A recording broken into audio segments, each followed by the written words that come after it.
Não, tá bom aqui pra mim. Tá suficiente. Senão eu vou. Pode pegar. Levítico e toda aquela tipologia que apontava para Cristo, né? Como Cristo posteriormente, ele quando encarna e ele quando realiza o ato salvífico, ele cumpre, né, todos aqueles propósitos que haviam naqueles objetos, naquele cerimonial, tudo aquilo se concretiza em Cristo. O sacrifício, né, a entrega, o derramamento de sangue, a expiação, a propiciação, tudo aquilo se concretiza, a purificação, tudo aquilo se torna pleno em Cristo de tal modo que aquele culto se torna obsoleto. Por quê? Aquele culto necessitava de constante sacrifício, sacrifício, repetir novamente sacrifício. Os sacerdotes tinham que sacrificar primeiro por si mesmos, para depois realizar todo aquele cerimonial em prol do povo. Então você tinha todo aquele sistema que foi estabelecido por Deus, foi suficiente durante muito tempo, mas que quando Cristo vem, conforme o sacerdócio de Melquisedeque, não de Levi, né? O sacerdócio anterior, um sacerdócio para o qual Abraão pagou dízimo, e Levi pagou dízimo em Abraão, porque Levi estava nos seus lombos. Então Levi pagou dízimo a Melquisedeque. Aquele que paga o dízimo é abençoado por aquele que recebeu o dízimo, sendo ele menor do que aquele que lhe abençoa. Sendo assim, Melquisedeque é maior que Levi. E Jesus é conforme a ordem de Melquisedeque, sem princípio e nem fim de dias. Então você tem a ordem sacerdotal de Cristo, é de Melquisedeque. O sangue dele não é de cordeiro, é dele mesmo. Ele não precisa realizar sacrifício por si, porque ele é o Cordeiro Imaculado, que tira o pecado do mundo. Então você tem toda a superioridade do sacrifício de Cristo, que torna obsoleto todo aquele culto levítico. Né? Mas aquele culto levítico ele apontava para um objetivo salvífico maior, né? Que seria concretizado em Cristo Jesus. Em Números também as peregrinações, fala acerca da peregrinação da igreja. E em Deuteronômio, a chamada relembrar, né, lembrar as leis de Deus. Então você vê toda a forma como Deus organiza a sociedade para o seu próprio bem e para a sua glória, para que o seu nome seja glorificado através dessa ordem, através de tudo isso. Missões nos livros históricos. Veja, Josué, Juízes, Ruth e Esther. O que você encontra nesses livros aqui, nessas narrativas? Josué, você vê a conquista da terra. E essa conquista da terra é uma metáfora para nós. Então, hoje você tem a literalidade daqueles textos estão relacionados a Israel, naquele contexto histórico. Mas a metáfora é muito real e muito aplicável a nós, no sentido de estarmos indo para Canaã celestial. Então, aquele livro fala literalmente das guerras de Israel para conquistar a Canaã terrestre.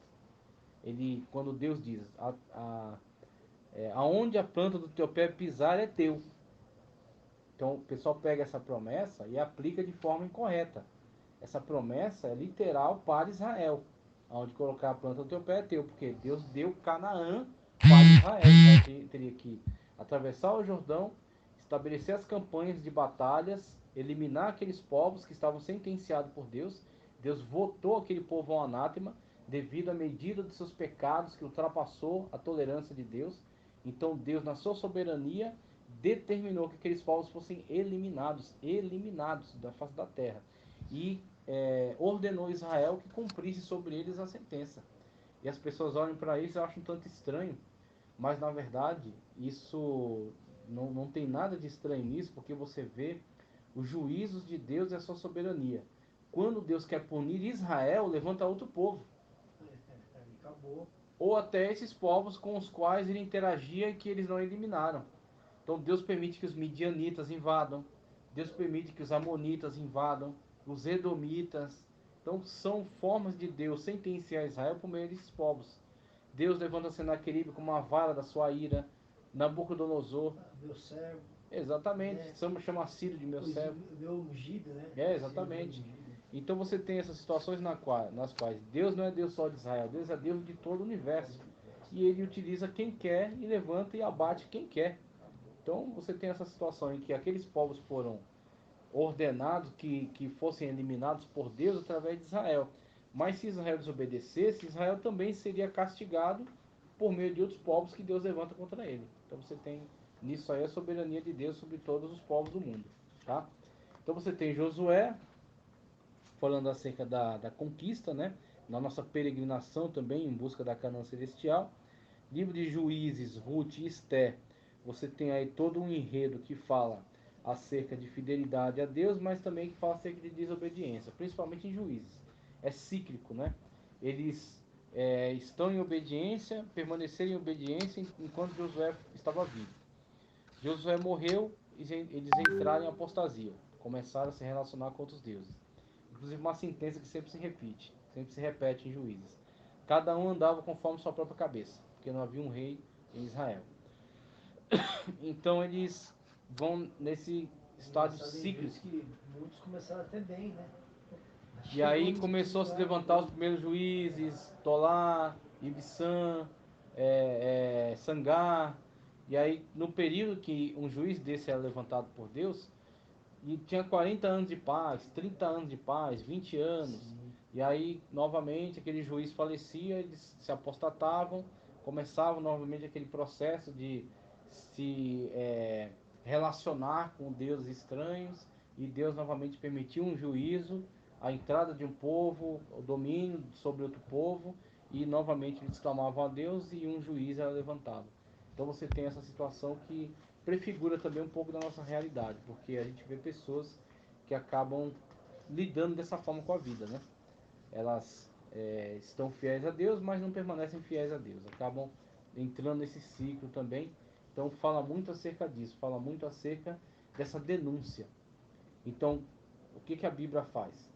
Ela coloca não só os exemplos positivos, ela coloca não só os referenciais positivos, ela coloca também os negativos. E isso é muito impressionante, porque eu vejo nisso a autoridade do Espírito Santo de Deus na revelação. Porque qualquer povo quer esconder os seus defeitos e mostrar suas virtudes. Isso é, qualquer povo quer esconder seus defeitos e mostrar suas virtudes, sempre.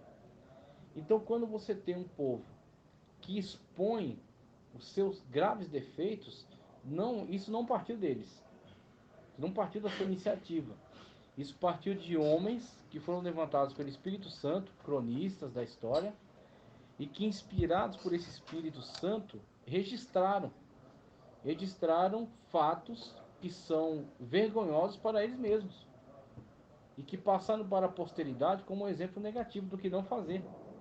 E aí você olha para isso aqui, você vê um objetivo missiológico, Deus dizendo: olha, se você tomar o caminho da desobediência, o resultado é o mesmo.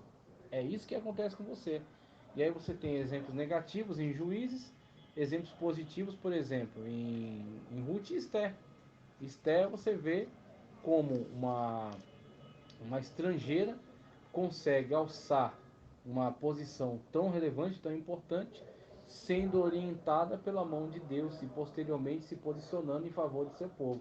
Quando seu povo foi atacado e ela, junto com Mardoqueu, tomaram uma posição ali, Deus criou toda uma situação para que houvesse livramento para os judeus que estavam lá na Pérsia, né? Estavam naquele contexto lá, depois do cativeiro babilônico, cativeiro persa. Então você tem com isso aí a Bíblia Sagrada falando também acerca dessa necessidade de nos posicionarmos diante do mundo da atualidade, como de fato nós precisamos estar atentos e estar unidos e trabalhar dentro dessa mesma união, dentro dessa mesma lógica. Você vê que o povo se reuniu num jejum, o povo teve estratégia, Esther lidou com aquela situação com sabedoria, com estratégia. E assim você vê também a necessidade para os dias de hoje. O missionário precisa ter estratégia.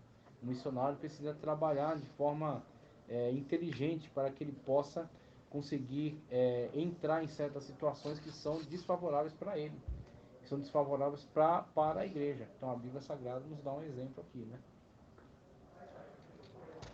Missões nos livros poéticos, tá? Aí você tem o livro de Jó, o livro de Salmos, o livro de Provérbios, tá?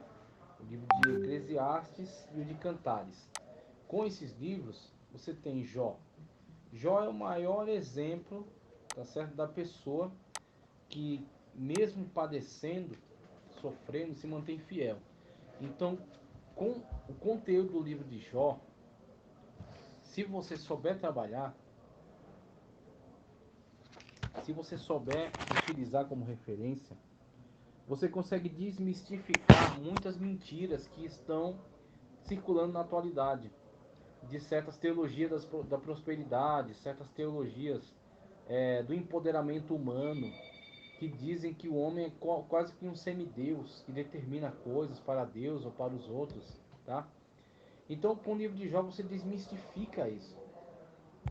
E aí, o missionário pode encontrar para si um subsídio, mostrando que mesmo alguém sendo fiel a Deus pode ser provado. Então, você tem situações em que, muitas das vezes, o homem ou a mulher, numa postura de fidelidade a Deus, mesmo assim passa por duras provações, passa por duras privações, como Jó estava passando, e tudo aquilo que estava acontecendo em redor dele, e viria a ser para a glória de Deus e para o seu fortalecimento, o seu desenvolvimento. Mas ele tinha que suportar aquele período. Edilson, a gente falava domingo, estava falando das profecias dos falsos profetas, né? A lição. Pergunto eu, qual daquela época, daqueles profetas que não sofreram, e pergunto Sim. hoje, quem de nós que realmente servimos a Cristo que não sofre? Então, exatamente. Tudo mar de rosas, quando você fala que você vai ficar tranquilo, meu amigo, não tem. É bom para cair na real, é bom para você entender que como é a realidade, como é que a própria Bíblia descreve a realidade, né? Edmilson, eu falei até do jovem no outro, na outra segunda. Meu amigo, como eu relutei, falei, Senhor, manda para Abraão, manda para Edmilson, Senhor. Eita Deus. Já está pesado o negócio. Sim. Sabe, mas não tem jeito. É, verdade. Ou você escuta a voz e você enfrenta, ou você talvez pague um preço que desnecessário você pagar. Exatamente. Sabe, porque você vai acabar tendo que ir Não fazer. tem como você olhar para trás. Então o que acontece? O problema está ali. Você vai ter que recorrer a Deus, a sabedoria de Deus, e aí a gente está vendo aqui a Bíblia Sagrada, ao longo de todos esses livros, comunicando diversos tipos de sabedoria para que a gente lide com a situação, mas não dá para jogar ela para debaixo do tapete, não dá para ignorar. Então você que trabalha, né, que tem contato com jovens, então você tem essa situação em que vão surgir muitos desafios, vão surgir muitas pessoas carentes, necessitadas de uma direção, de um aconselhamento, e aí nem sempre elas vão te dar ouvidos, mas você é uma referência. Você precisa ser essa referência. É que às vezes, mesmo sendo a referência, tem hora que você precisa de um ouvido. Ah, é, verdade. E aí você vai atrás desse ouvido. Eu sei. E aí você até vê algumas situações e fala, pô, eu acho que eu vi. Aí o Senhor começa a te colocar outras situações para te falar que teu problema não é nada. Ah, então. Sabe, aquele problema que tal fulano, o ciclano está passando, é muito maior que o teu, mas pô, quem que não precisa de um ouvido, velho? Exatamente. Aí, independentemente de ser maior ou menor, é o seu problema e você precisa de uma. Você precisa de um direcionamento, um conselho, né? Ou uma oportunidade de compartilhar. Talvez só essa vontade mesmo de você desabafar, de você compartilhar só você compartilhar o fardo, né? Exatamente. Sabe? Mesmo que a pessoa lhe fale, eu vou orar, que, igual a coisa que eu para esse último. Meu, ore na hora, que você não vai orar depois. Depois você não ora mais. Então mesmo que a pessoa venha falar ali, mas tem hora que é necessário você. Muito, é extremamente necessário, com certeza. E aí, olhando para o que você está falando, a gente vê aqui, ó, Salmos, Provérbios, Eclesiastes. O que você tira daí? Você tira sabedoria, né? Você se alimenta com essa sabedoria para que no momento que você precisar, você ter conteúdo, você ter palavras de sabedoria, palavras de edificação.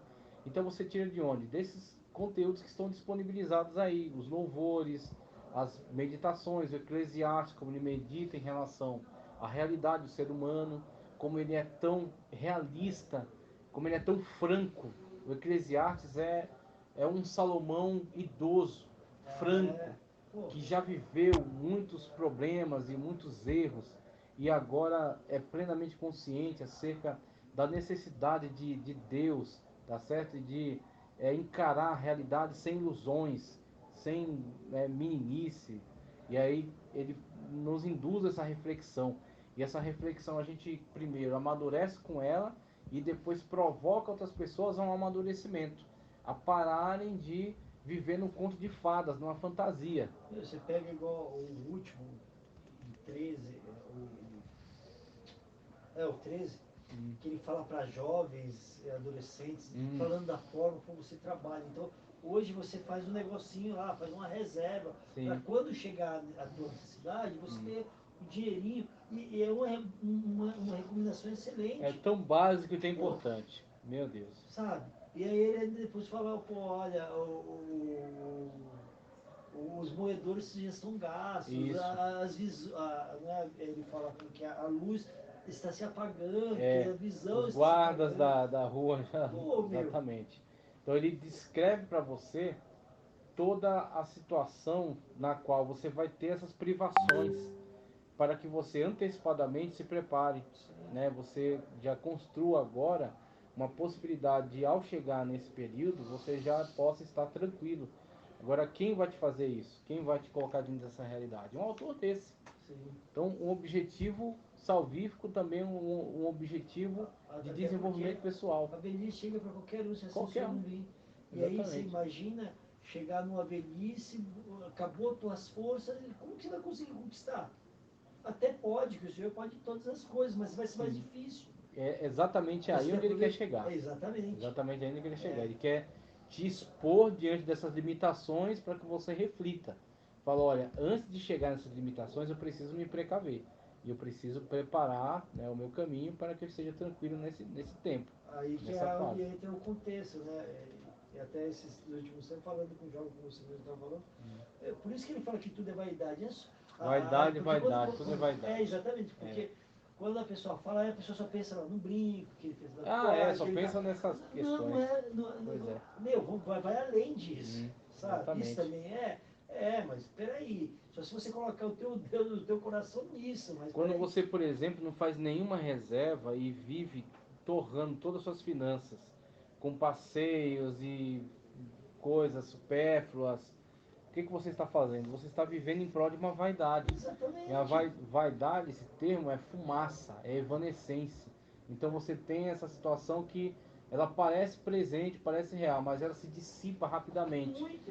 Então quando você futuramente pensar, refletir acerca de como você mal empregou aquele dinheiro, tudo aquilo que você vivia com tanto prazer, já evaporou, já foi. E ficou somente a dura realidade. Eu levei uma palavra assim no IP para adolescente. Sim. Né? Exatamente de falar dessa questão da felicidade e alegria. São duas palavras que o contexto, basicamente, ela vai para o mesmo sentido, só que felicidade, tempo ali, momento. Fumaça foi embora, acabou. É só momento. Agora a alegria é vida eterna. Então você precisa saber como você pode depositar e aonde, se realmente atrás o ferrugem não corrói, né? É verdade. Muito bem. Aí você entender que existem coisas passageiras que são momentâneas, são boas agora, mas elas não sustentam uma vida. Não sustentam uma vida. Você tem que ver o que é. Não sustenta. Exatamente. O que é mais importante, o que é mais relevante. Se falar para mim que é ruim, eu vou falar, olha, você tá, meu amigo, não é ruim, é gostoso, mas só é aquele momento ali. Mas é só para aquele momento. Tem essas consequências, só serve para aquele momento. Exatamente. Aí você precisa refletir, e é impressionante como esses textos te levam a essa reflexão. Cantares também, que as pessoas têm até uns certos receios, mas Cantares ele tem uma aplicação tipológica no relacionamento da igreja com Cristo, ele tem, mas tem muito da sua literalidade que é importante daquela forma mesmo. É mostrar como quem criou o prazer sexual dentro do casamento foi Deus, não foi Satanás. Que tudo isso que foi dado por Deus foi dado enquanto bênção do matrimônio, enquanto bênção dentro desse projeto, desse plano divino, que é a família, a célula-mãe da sociedade. Então, muitas das vezes as pessoas elas estão dentro de um contexto em que elas têm tudo para ser felizes, mas elas perdem essa oportunidade, porque estão presas em diversas outras questões que roubam o seu momento, que roubam a sua atenção, que faz com que ela não valorize aquela pessoa que está ao seu lado, que ela também não seja valorizada, cria conflitos necessários. Então, o Cantares, colocando para fora todo esse romantismo, colocando para fora todo esse fogo, esse calor, essa paixão, ele provoca também a pessoa a pensar acerca disso, pensar acerca dessa bênção divina. Essa bênção divina que precisa ser desfrutada, que quando não desfrutada, é uma perda para aquele que não se atentou a isso. Haja vista, e eu sempre, quando se trata de casal e algum aconselhamento, é, tá chatinho, Coríntios 7, 11, né? Fala ali para jovem, mas fala para casal ali também. Sim, e ele sim, fala, sim. olha, você precisa às vezes estar ali, senão, meu amigo, bate, a carne velha deseja isso. Você tem que estar atento a isso, porque são a realidade da nossa natureza. Não adianta você fechar os olhos para elas, tem que encarar e tem que ser bastante cuidadoso em relação a isso. Agora, pergunto eu, aí depois ele fala lá, mas olha, jovem seja igual a mim e tal. Mas, meu amigo, eu imagino ele lá como centurião lá. Quantas mulheres esse cara não despojou? Sim, exatamente, pois é. Aí você tem Né? também Mas esse contexto. depois ele fica ali, aí você vai falar isso para um jovem. Um jovem, um menino encostar, um cidadão, oxi, só o Exatamente. cara que realmente não, né, que infelizmente tem alguns que não gostam muito do Sim, negócio. verdade. Não sai país, que acho que é da Sim, natureza humana. da Isso é da natureza. natureza, né? É verdade. Tem alguns que eu também conheço, pessoa que já chegando já na idade avançada e solteiro. E você não vê ele sofrendo com isso. Tranquilo. Então, assim, é uma questão que tem que ser analisada caso a caso. Sim. Você tem um referencial de Paulo que até aconselha quem puder ser como eu, não se casar. Sim. Então você tem até essa abertura. Então é algo que você vai analisar. Se casa e tal, mas... Você pensar, por exemplo, missões e esse tema. Se você não encarar a necessidade de tratar esse tema, mesmo que você realize uma missão, no âmbito das missões, você pregue bem, você evangelize bem, você traga a pessoa para o evangelho, você discipule ela, tá? Mas se ela ficar arrastando esse tipo de problema ao longo da vida, ela não vai se desenvolver, ela não vai crescer, muitas das vezes ela vai entrar numa situação de tamanho prejuízo que ela vai abandonar a carreira do evangelho ou vai ficar impedida devido a erros que ela comete que acabam destruindo com o testemunho dela. Então você vê que essa é uma área relevante, essa é uma área que não pode ser ignorada. Ele já está com os seus 42 e ele está passando esse conflito. E se você pegar a sabedoria que o cidadão tem, sim, conhecimento bíblico que ele tem, né? Só que assim, tem hora que a luta não é brincadeira, porque ele vê todo mundo estando ali, né, juntinho e tal, e ele. E aí, até esses tempos, aí eu conversando com ele e tentando entender e vendo aí, primeiro que é nordestino, né, e aí ele acha que a pessoa vai ser submissa a ele. Meu amigo, não vai, quebra isso, calma. Ela precisa ser obediente no evangelho. Claro que você também, e depois quando você juntar, a benevolência tem que ser para os dois lados. Você não pode ser coronel em casa. Ele está trazendo uma construção de consciência que nem é bíblica, é de uma tradição antiga. E o que acontece? Ele está descontextualizado e ele nem está alinhado com o objetivo da Sagrada Escritura. Ele está com uma visão, né, antiquada e machista. Machista, exatamente. Exatamente. Aí ele acaba afastando pessoas que poderiam estar com ele. Inclusive agora, teve uma situação meio que já até parece que ia dar umas bitocas, mas aconteceu algo assim muito banal, sabe? A questão do horário, Sim. porque se atrasou lá 10 minutos tal, e no contexto ele chutou o balde. Já explodiu, já. Eu falei, meu Deus do céu, rapaz, é a sua chance, irmão, você está 42 anos. Agora você vê, isso destrói ou não o ministério dele? Por quê? Fica travado, não desenvolve, né? Não está onde deveria estar. Inclusive agora, Então missão também é isso. Missão teve até também uma é situação ministerial mesmo, que aí devido à questão, né, de estar se relacionando, aí ele ficou meio constrangido de poder participar, né, de uma situação lá. Então ele tá se escondendo. Então, meu amigo, vai pra frente, ó. Meu, tem gente aí interessada, meu irmão. Sim, é verdade, exatamente. Precisa Agora, interagir você precisa com quebrar isso. essa mente aí, ó. Precisa mudar, porque se não tiver a mente transformada, ele vai acabar sempre atrapalhando a própria vida. Tanto que sempre... eu falei com ele, eu falei amoroso, sabe? Ficou meio amoado comigo esses dias aí. Às vezes é preciso. Não, mas eu não sou idiota também para ser invasivo também. Sim, na é vida verdade. de ninguém, A nem vida constranger privada ninguém. dele, exatamente. Mas eu falei num particular e por bem dele mesmo, Sim. né? Porque ele, imagina o que quer, o negócio é bom demais, né? Exatamente. Aí a pessoa está privada disso e acontece isso. Vai afetando todas as áreas. Isso afeta a área espiritual, profissional, porque é uma realização da vida não alcançada. Então a pessoa fica incompleta. Fica uma pessoa incompleta, exatamente. Aí você perde às vezes um grande trabalhador, um grande obreiro, porque está enrolado nisso aí.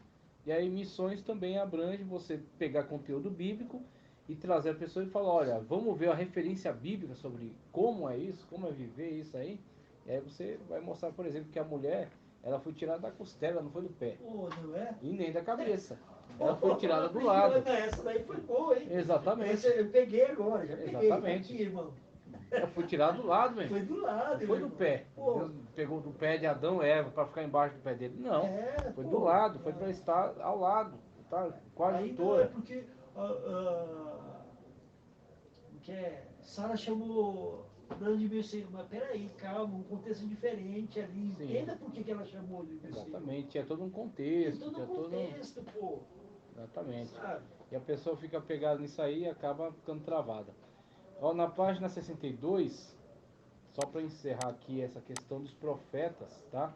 Então, passamos pelos poéticos, tem os proféticos. Aí, os livros proféticos, a gente não precisa nem fazer muito esforço para entender o caráter missiológico dele, porque os profetas, eles, diferentemente do que você tem dentro do paganismo, onde um profeta era basicamente um adivinhador. Então, no paganismo, o cara abria lá um touro, pegava lá o fígado dele, cortava e examinava e dizia que vai acontecer isso, vai acontecer aquilo. Ou o voo dos pássaros, ele interpretava de tal maneira. Era figurativo, né? Exatamente. Então, todo o objetivo dele era a questão da adivinhação, tá certo? Então, ele estava sempre voltado para isso. Mas o profeta bíblico, a partir da sua terminologia, o Nabi, Roer e Ozer, você tem uma descrição de um homem que é usado por Deus tanto no sentido de predizer o futuro, não a partir de técnicas, tá? Não a partir de manipulação da natureza, porque aí entra o paganismo. O paganismo é sempre uma tentativa de manipular a natureza. Por que o cara põe um aguidar lá na encruzilhada? Porque ele está tentando manipular certos espíritos que ele entende ser forças da natureza, né? Então ele entende que tem diversos tipos de espíritos que recebem diferentes tipos de sacrifícios, e conforme o sacrifício que ele oferece, ele atrai a ajuda desse espírito do outro. Então ele acredita estar manipulando essas forças da natureza, quando na verdade ele está prestando culto a um demônio. Então ele é enganado constantemente nesse ato em que ele acredita estar manipulando a natureza. Então aí você tem, quando a coisa descamba para um paganismo, é quando a pessoa entende conseguir manipular Deus. Muito frio. Tá gelado aí, varão. Deixa eu... Você tá com calor, Tá hein? calor. Aqui, ó, Rapaz, deixa eu aumentar, peraí. Tá colocando lá ele pra tá baixo. na adrenalina aí. É. Tá correndo maratona? É febre mesmo, tô doente. Você tá com febre? Tô terrivelmente. Nossa, rapaz, ficava em casa. Misericórdia. Não, mas tem que concluir. Tem que Fazia a resolver prova hoje. online. Não, é ruim, o negócio é fazer presencial mesmo. E aí o que acontece? O profeta de Deus, ele não é alguém que tenta manipular Deus. Pelo contrário, ele é um instrumento de Deus. Ele é alguém que Deus usa para predizer, sim, o futuro. Já estamos na página 62, viu? 62. É alguém que Deus usa para predizer o futuro, ou é alguém que Deus usa para revelar algum fato, alguma situação que precisa ser denunciada no presente, e principalmente alguém que se opõe a toda forma de entrada de paganismo, apostasia, tudo aquilo que venha atentar contra a lei de Deus, atentar contra a fidelidade a Deus. Então, o profeta, ele não é somente aquele que prediz o futuro, mas ele é alguém que é usado por Deus para comunicar os seus alertas, os seus avisos, a sua palavra, a sua vontade, chamar o povo à reconciliação, denunciar os erros. Um profeta, ele vivia muito em fazer denúncias, por exemplo. Denunciar a injustiça, denunciar a idolatria, denunciar a promiscuidade, denunciar diversos tipos de desvios. Então o profeta era alguém que era levantado por Deus, muitas das vezes, para trazer esse tipo de denúncia, objetivando que o povo se voltasse novamente para Deus. Então, quando você olha para esse conteúdo profético, ele é basicamente extremamente relacionado aos missionários, extremamente relacionado à missiologia. Porque o missionário, ele tem que ter toda uma estratégia, uma técnica de aproximação, quando faz missão transcultural, por exemplo. Mas basicamente o missionário faz uma denúncia, denunciando que as pessoas estão perdidas adorando a falsos deuses e convidando-as a adorar o verdadeiro Deus, a se render ao verdadeiro Deus. Então o missionário, com todo o cuidado, com toda a educação, não buscando a ofensa, mas sim o alerta, né? A conscientização, ele vai denunciar também. Ele vai dizer, olha, aqui eu vim trazer a palavra do verdadeiro Salvador, de Jesus Cristo, o único caminho, a verdade e a vida.